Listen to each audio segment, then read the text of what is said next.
Auzubillahiminash-shaytanir-rajim. Bismillahir-rahmanir-rahim. Dear students, Assalamu alaikum. Hopefully you are enjoying good health at your homes. Dear students, आपको पता है कि हमने chapter number 13 जो है चैप्टर नंबर 11 स्टार्ट किया था, दैट इज़ बायो एनर्जेटिक्स, और उसमें हम फोटोसिंथेसिस के प्रोसेस को पढ़ रहे थे। और उस हवाले से लास्ट टाइम हमारी जो डिस्कशन हुई थी वो स्पेक्ट्रम्स के हवाले से हुई थी, लाइट द ड्राइविंग एनर्जी उसके हवाले से, और फिर हमने एक्शन स्पेक्ट्रम और एब्जॉर्प्शन स्पेक्ट्रम पढ़ा और उसकी हमने डिटेल्स देखी, उनमें डिफरेंस भी जो है वो भी देखा था, और होपफुली आपको समझ आ गया होगा। आज का जो हमारा टॉपिक है वो नेक्स्ट हमारा टॉपिक है, that is the role of carbon dioxide, a photosynthetic reactant. हम फोटोसिंथेसिस के प्रोसेस को ही डिस्कस कर रहे हैं, तो उसमें अब आज का जो हमारा टॉपिक है that is role of carbon dioxide.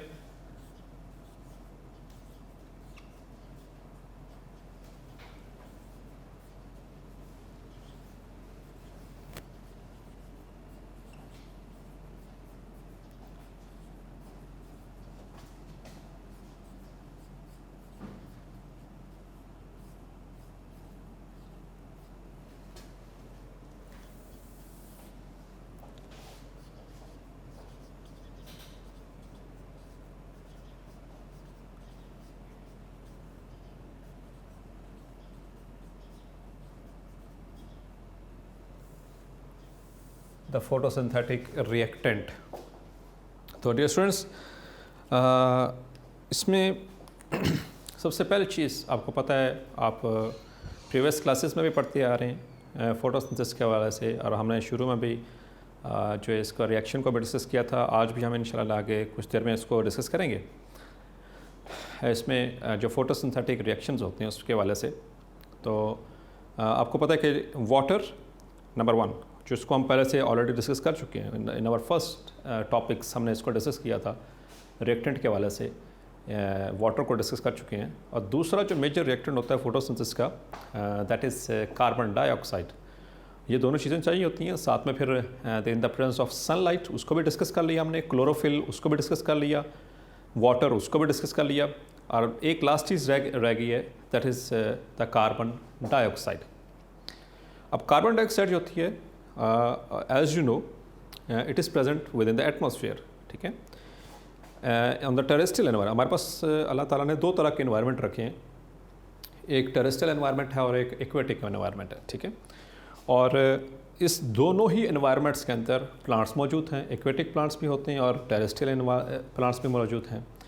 जितने भी प्लांट्स हैं, चाहे वो एक्वेटिक हैं चाहे वो टेरेस्ट्रियल हैं, और जिसको हम लैंड प्लांट्स भी कहते हैं, खुश्की वाले या जो पानी के अंदर वाले प्लांट्स हैं, सब के सब वो प्रोड्यूसर्स हैं, they are all the producers, यानी कि वो अपनी खुराक खुद प्रोड्यूस करते हैं, और जो बाकी जितने भी हेटेरोट्रॉफ्स होते हैं वो उसके ऊपर डिपेंडेंट भी होते हैं as far as their food और there is energy is concern. Clear? तो ये उसको इस्तेमाल करते हैं। सो इसमें कार्बन डाइऑक्साइड जो होती है, अभी चल के हम थोड़ा सा भी इसको आगे थोड़ा सा डिटेल में भी ले चलते हैं, ताकि आगे चल के ये मज़ीद आपको क्लियर भी होता चले। जो फोटोसिंथेसिस है,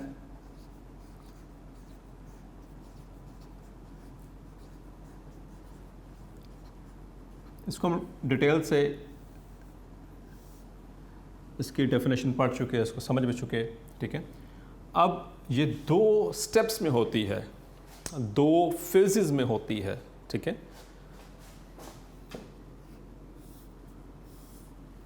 the first phase is called as light dependent phase और रिएक्शन, और दूसरी होती है लाइट इंडिपेंडेंट रिएक्शन, जिसको इससे पहले आप ये पढ़ते आए हैं लाइट इंडिपेंडेंट रिएक्शंस को as dark reactions, as a dark reactions. तो बेटा ये दो मेजर स्टेप्स इसके बेसिक्स आपकी बनी हुई हैं, आपने मैट्रिक लेवल पे इसको पढ़ चुके हैं। फोटोसिंथेसिस को ये दो फेजेस में, दो स्टेप्स में, दो प्रोसेसेस में कंप्लीट होती है। फोटोसिंथेसिस पहला स्टेप होता है इसका लाइट डिपेंडेंट रिएक्शन, या जिसको सिंपली हम लाइट रिएक्शन भी कहते हैं, ठीक है। इससे पहले आपने मैट्रिक लेवल पे पढ़ा होगा इसको, लाइट रिएक्शंस, ठीक है, light reactions and dark reaction. लेकिन यहाँ पर हम उसको अब इसका एक फर्दर एक्सटेंशन पढ़ते हैं। इसका प्रॉपर नेम जो है वो that is light dependent reactions and light independent reactions. Light dependent का ही मतलब ये है कि ये डिपेंड करेंगे लाइट पे, ठीक है, जिसको हम सिंपल लाइट रिएक्शन भी कहते हैं। दूसरा है लाइट इंडिपेंडेंट, यानी कि जो सेकंड फेज़ में जो रिएक्शन होता है फोटोसिंथेसिस का, वो लाइट पे मुनसर नहीं होता, वो लाइट पे डिपेंड नहीं करता। इसकी वजह से आपने एक टर्म पढ़ी थी at the matric level, dark reactions, और वहाँ पर भी आपको इस बात पे वाज़े तौर पर क्लियर किया गया था कि डार्क रिएक्शन का कतई तौर पे ये मतलब नहीं है कि ये रात के वक्त होते हैं, ठीक है। एज यू नो, फोटोसिंथेसिस का जो प्रोसेस होता है वो कब होता है? In the presence of sunlight, मतलब कि दिन के टाइम पे फोटोसिंथेसिस का प्रोसेस होता है। जबकि यहाँ पर डार्क रिएक्शन का मतलब सिर्फ इतना सा है, इसका ये मतलब नहीं है कि ये रात के वक्त होते हैं, ये इसका मतलब सिर्फ ये है कि ये लाइट इंडिपेंडेंट रिएक्शन है। लाइट इंडिपेंडेंट मतलब इसमें लाइट चूँकि नहीं चाहिए होती, इसलिए हम इसको डार्क रिएक्शन कह जाते हैं, इस सेंस में इसको कहा जाता है।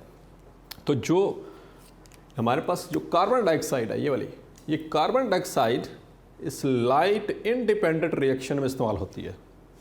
फोटोसिंथेसिस के यहाँ पर लाइट इंडिपेंडेंट रिएक्शन में इस्तेमाल होगी, यहाँ पर इसका वो सेकंड फेज में इस्तेमाल होनी। अच्छा, इससे पहले अब थोड़ा सा मूव करते चलें कि इनमें इन रिएक्शंस में होगा क्या। पहले इसकी वाले से बात करते चलें कार्बन डाइऑक्साइड की, कि कार्बन डाइऑक्साइड जो है इट इज़, यानी कि सोर्स की बात करते हैं, ठीक है। फोटोसिंथेसिस कहाँ कहाँ पर हो रही है? दो जगह पर हो रही है। नंबर 1 टेरेस्ट्रियल,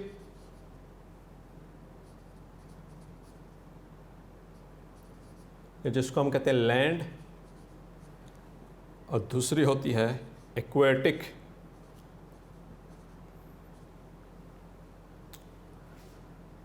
जिसे हम कहते हैं वाटर। आपको पता है कि हमारी ज़मीन का नियर अबाउट अप्रॉक्सीमेटली 70% के करीब जो हिस्सा है ज़मीन का, वो उसमें पानी है, और अबाउट 30% वह खुश्की है, लैंड है, या वो टेरेस्ट्रियल लैंड है। तो इस एतबार से देखेंगे तो प्लांट्स तो दोनों के अंदर मौजूद हैं, एक्वेटिक लाइफ एक्वेटिक एनवायरनमेंट में मौजूद हैं और टेरेस्ट्रियल एनवायरनमेंट में मौजूद हैं। तो जो फोटोसिंथेसिस है, अब ये एक इंपॉर्टेंट एमसीक्यू है, फोटोसिंथेसिस जितनी भी इस दुनिया में हो रही है ऑल ओवर द वर्ल्ड, ठीक है, 10% फोटोसिंथेसिस जो है वो it is performed by the terrestrial land. जितनी भी इस पूरी दुनिया में हो रही है उसका 10% टेरेस्ट्रियल एनवायरनमेंट में टेरेस्ट्रियल प्लांट्स कर रहे हैं, और remaining approximately 90% photosynthesis is being performed by the aquatic plants in the aquatic environment. Clear? अब वहाँ पर हम बात करेंगे अब सोर्स की वाले, ठीक है, कार्बन डाइऑक्साइड का सोर्स। तो यहाँ पर कार्बन डाइऑक्साइड का जो सोर्स है दैट इज एयर, और एयर के अंदर कितनी कार्बन डाइऑक्साइड मौजूद होती है? As you know it is 0.03% to 0.04%। Air के अंदर इतने परसेंट वो मौजूद है, ठीक है। और यही जो कार्बन डाइऑक्साइड है एयर के अंदर, वो टेरेस्ट्रियल प्लांट्स जो हैं तो उसको इस्तेमाल करते हैं, ठीक है। इसी तरह से जो एक्वेटिक प्लांट्स हैं उनका क्या कार्बन डाइऑक्साइड सोर्स है?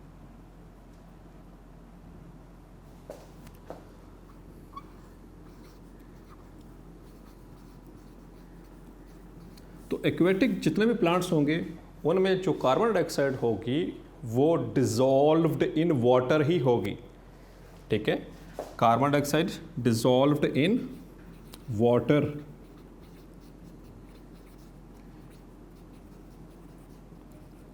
ठीक है। अब इसके लिए एक तो बाइकार्बोनेट्स जो वाटर के अंदर मौजूद हैं, जो एक्वेटिक एनवायरनमेंट के अंदर मौजूद हैं, ठीक है, बाइकार्बोनेट्स। दूसरे नंबर पर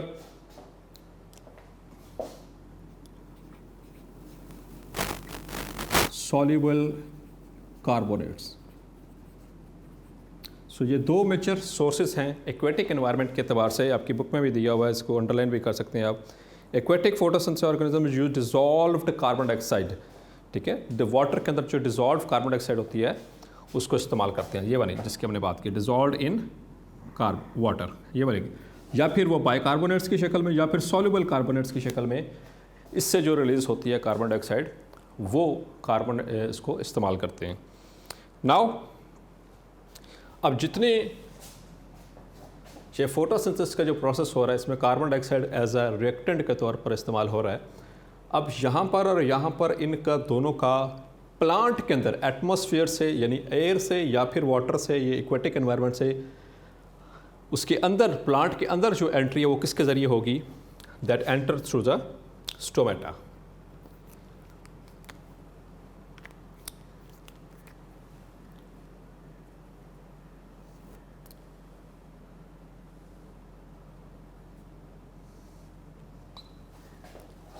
This carbon dioxide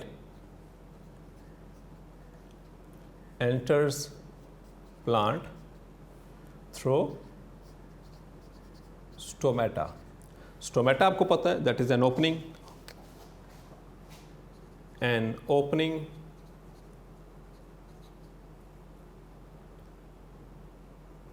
created between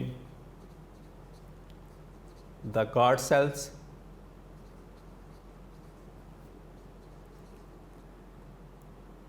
in lower epidermis.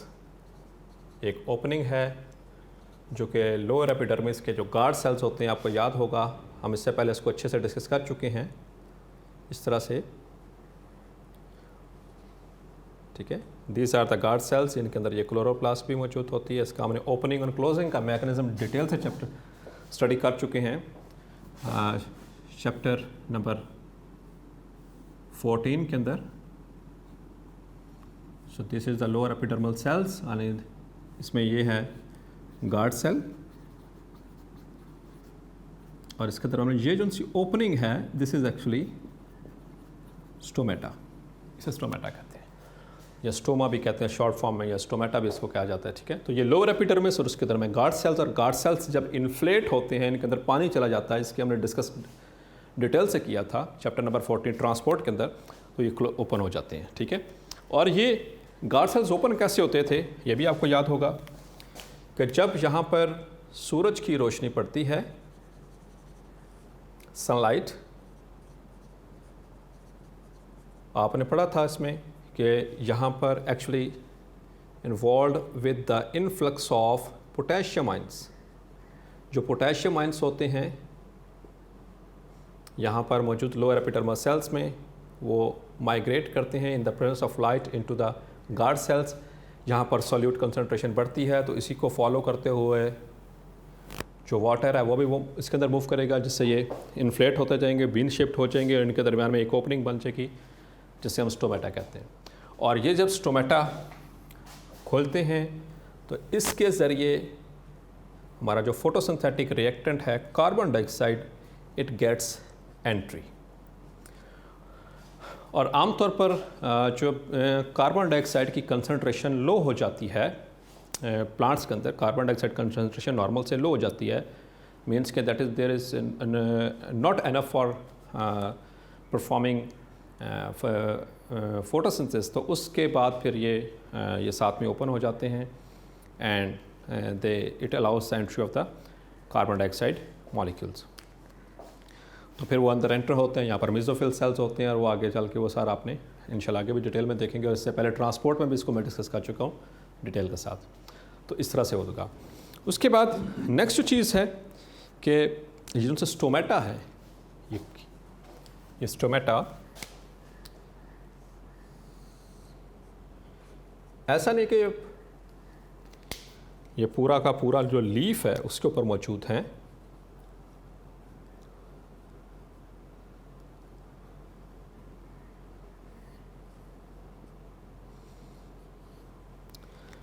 So they only cover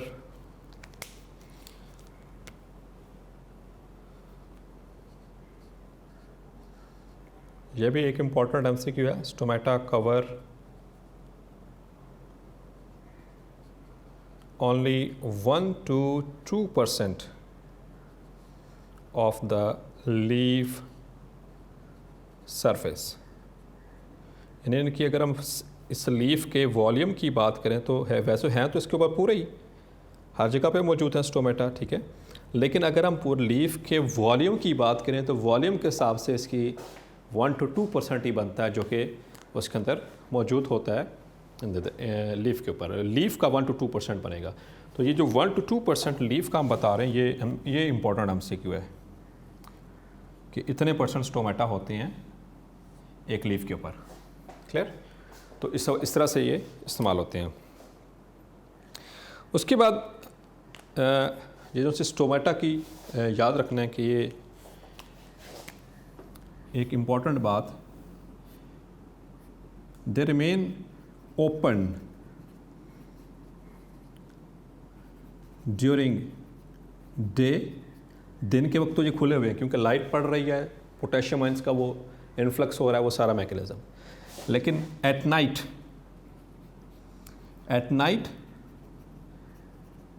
they become partially closed, मतलब कि मुकम्मल तौर पर बंद नहीं होते लेकिन पार्शली क्लोज्ड रहेंगे, ठीक है। हाफ से थोड़ा सा ज़्यादा पोर्शन जो होता है वो क्लोज हो जाता है, थोड़ा सा हिस्सा जो है उनका ओपन रहता है। तो जिसकी वजह से इनके अंदर रेस्पिरेशन का अमल जो है वो होता रहता है। And they release carbon dioxide in the atmosphere during night, या पहले पढ़ चुके हैं। क्लियर? सो एक और चीज़ कि इसकी जो सी ओपनिंग एंड क्लोजिंग जो है, जो rhythmic opening and closing of stomata जो है, ये भी याद आपने रखना है।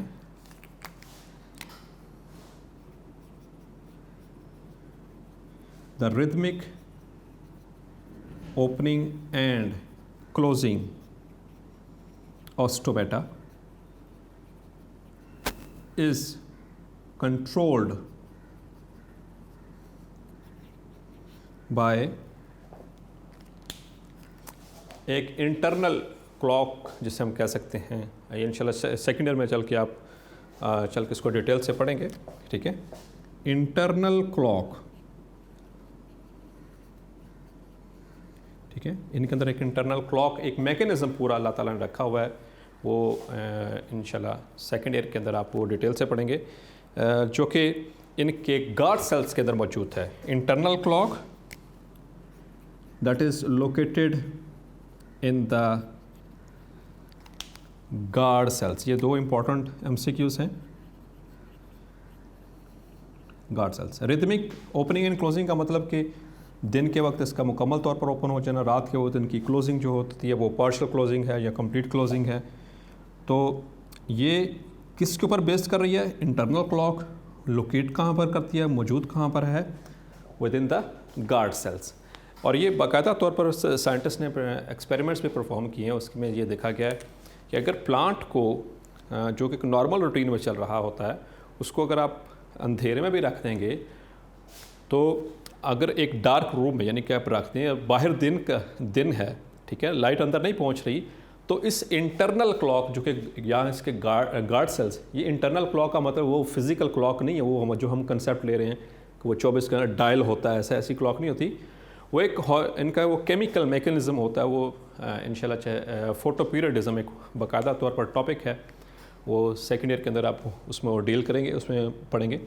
तो वो कुछ केमिकल्स होते हैं जो कि जिनकी कंसंट्रेशन बताती है कि अब स्टोमेटा ओपन होने चाहिए या क्लोज होने चाहिए। तो अगर उन प्लांट्स को अगर आप डार्क रूम में भी रखते हैं तो जब बाहर दिन का वक्त होगा तो ये स्टोमेटा खुद ब खुद ओपन हो जाती हैं और रात को खुद ब खुद बंद भी हो जाती हैं। तो इसे कहते हैं rhythmic opening and closing of stomata, which is controlled by the internal clock located within the guard cells. अब हम बात करते हैं दूसरे इनकी फोटोसिंथेटिक रिएक्शंस की वाले से मूव करके आते हैं। तो हमने बात की कि दो तरह के रिएक्शंस में दो तरह की फिज, दो टाइप्स की, या टाइप्स नहीं कहेंगे, दो फिजिस में कंप्लीट होती है फोटोसिंथेसिस का प्रोसेस। फर्स्ट फेज जो होती है उसे हम कहते हैं लाइट डिपेंडेंट रिएक्शन, और दूसरा फेज होता है उसे कहते हैं light independent reaction. Light dependent reaction में अब इसकी आपको हम समराइज करने लगा हूँ। इसमें क्या होगा, there is the formation of, इस रिएक्शन के अंदर दो एनर्जी मॉलिक्यूल्स की सिंथेसिस होती है, बनते हैं। एक है NADPH, ठीक है, NADPH जिसे मैं पहले बता चुका हूँ, that is nicotinamide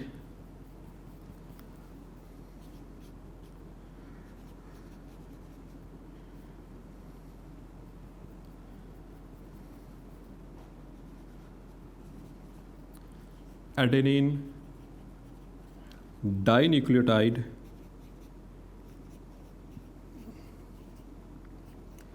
phosphate.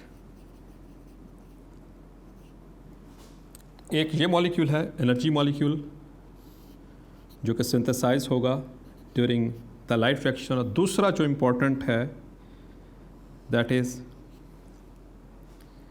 ATP जिसे हम कहते हैं एडिनोसिन ट्राइफॉस्फेट। तो ये दो तरह के एनर्जी मॉलिक्यूल्स बनते हैं during the light reactions, light dependent reactions, और फिर यही एनर्जी मॉलिक्यूल्स इस्तेमाल होते हैं।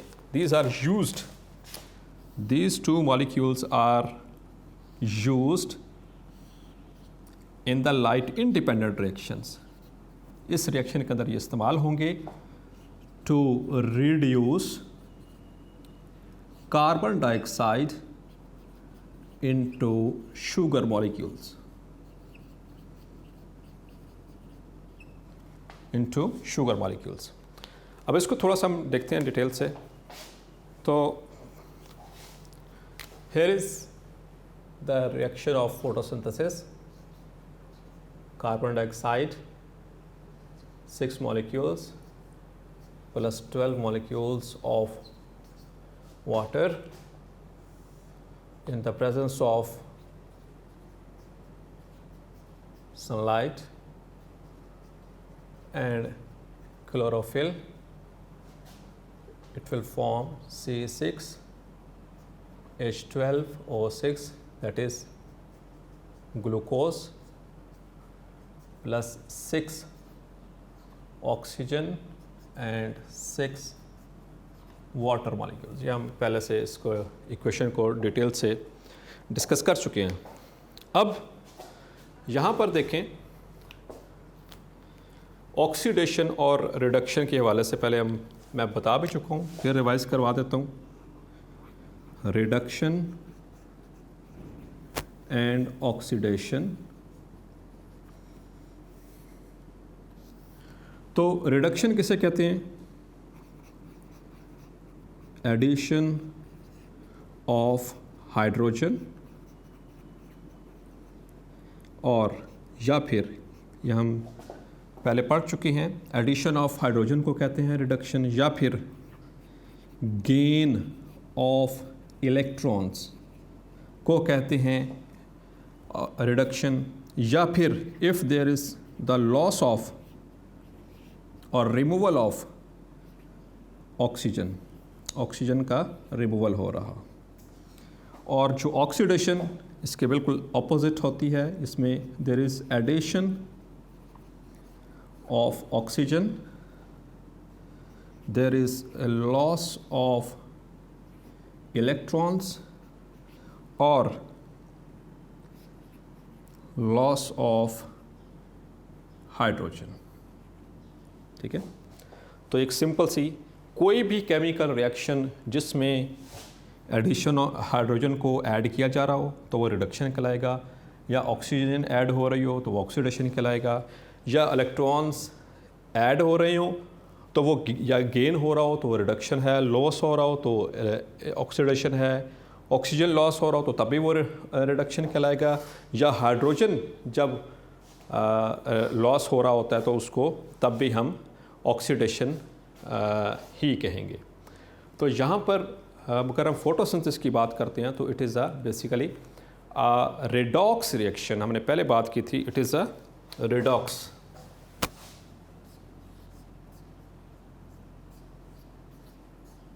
रेडॉक्स एक्चुअली ये दोनों वर्ड्स ले गए, ये रिडक्शन से है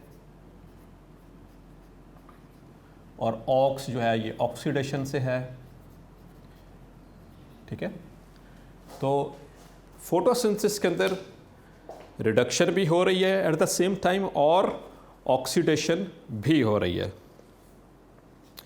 तो हमने यहाँ पर बात की कि कार्बन डाइऑक्साइड रिड्यूस हो रहा है शुगर मॉलिक्यूल के अंदर। तो यहाँ पर अगर हम देखें, ये कार्बन डाइऑक्साइड है, it is converted into this glucose, और वाटर जो है reactant, it is being converted into oxygen. और इसकी बात हम पहले से कर चुके हैं कि ये ऑक्सीजन कहाँ से लाइब्रेट होती है, वाटर के स्प्लिट होने से, और कार्बन डाइऑक्साइड जो है इसको रिड्यूस एक्चुअली किया जाता है इनटू ग्लूकोज। अब ज़रा एक टेक्निकल बात देखेंगे, यहाँ पर क्या मौजूद है, कार्बन ऑक्सीजन, लेकिन यहाँ पर आकर क्या हो जाता है, कार्बन हाइड्रोजन एंड ऑक्सीजन, यानी कि क्या चीज़ ऐड हो रही है इसके अंदर, हाइड्रोजन। तो एडिशन ऑफ हाइड्रोजन क्या कहलाएगा, reduction. So this is reduction. तो कार्बन डाइऑक्साइड हम इसमें कहेंगे being reduced, that is being reduced. इसी तरह से यहाँ पर देखें ज़रा टेक्निकल पॉइंट, वाटर के अंदर क्या है, हाइड्रोजन और ऑक्सीजन, और यहाँ पर क्या सिर्फ रह जाता है, ऑक्सीजन। तो इसमें लॉस किसका हुआ, हाइड्रोजन का। तो लॉस ऑफ हाइड्रोजन क्या कहलाता है, ऑक्सीडेशन। तो ये वाला स्टेप जो है वो ऑक्सीडेशन कहलाता है, यानी वाटर ऑक्सीडाइज हो रहा है और कार्बन डाइऑक्साइड रिड्यूस हो रही है। क्लियर। तो ये जो बात थी जो मैं आपको बता रहा था कि जो कार्बन डाइऑक्साइड है ये कब इस्तेमाल होती है, during the light independent reaction, जिसको डार्क रिएक्शन कहते हैं। उसमें जो पहले से एनर्जी मॉलिक्यूल्स NADP और ATP बन चुके होते हैं, वो उसकी एनर्जी इस्तेमाल की जाती है और उस एनर्जी के ज़रिए कार्बन डाइऑक्साइड को कन्वर्ट किया जाता है इनटू ग्लूकोज मॉलिक्यूल और sugar molecule. So that is why this is called as light independent, क्योंकि इसमें लाइट नहीं इस्तेमाल हो रही, इसमें लाइट रिएक्शन में बनी हुई एनर्जी को इस्तेमाल किया जा रहा है लाइट इंडिपेंडेंट रिएक्शन में। यहाँ पर एक और चीज़ हम देखते हैं कि जो से ये यहाँ पर निकोटिनामाइड एडेनिन डाइफॉस्फेट है, डाइन्यूक्लियोटाइड फॉस्फेट है, ये कैसे काम करता है। ये NADPH जो है ये एक्चुअली यहाँ पर एक एनर्जी मॉलिक्यूल की तौर पर काम करता है और ये प्रोवाइड करता है एक हाइड्रोजन एटम और दूसरा एनर्जाइज्ड इलेक्ट्रॉन। ये इलेक्ट्रॉन प्रोवाइड करता है और इसको हाइड्रोजन जो है वो प्रोवाइड करता है, और उसको प्रोवाइड करने के बाद ये बाकी इसका सिर्फ ये रह जाता है NADP। ठीक है, इलेक्ट्रॉन निकला तो ये इसके ऊपर पॉजिटिव चार्ज आ जाता है, तो ये दोबारा से फिर इस्तेमाल होता है और ये फिर इसकी सिंथेसिस हो जाती है ड्यूरिंग द लाइट रिएक्शन। ये दोबारा से NADP में कन्वर्ट कर दिया जाता है और यहाँ पर इस तरह से ATP जो है इसका फॉस्फेट रिलीज होता है और ये ATP से ADP में कन्वर्ट हो जाता है और फिर दोबारा लाइट रिएक्शन में वो दोबारा ATP में कन्वर्ट कर दिया जाता है। So that was all about today's lecture. ये याद रखिएगा, इसमें हमने रोल ऑफ कार्बन डाइऑक्साइड पढ़ा फोटोसिंथेटिक रिएक्टेंट के तौर पर, उसकी सारी कंपोजिशन, ये फोटोसिंथेटिक रिएक्शंस की हमने बात की, दो तरह के रिएक्शंस, लाइट डिपेंडेंट और लाइट इंडिपेंडेंट रिएक्शन। उसकी थोड़ा सा हमने बेस पढ़ी आज हमने कि किस तरह से ये रिएक्शंस परफॉर्म होते हैं। आगे चल के इंशाल्लाह नेक्स्ट लेक्चर में हम इनकी डिटेल्स की तरफ मूव करेंगे। Thank you very much. Up till now if there is any question you can ask me in the comment box. अल्लाह हाफिज़।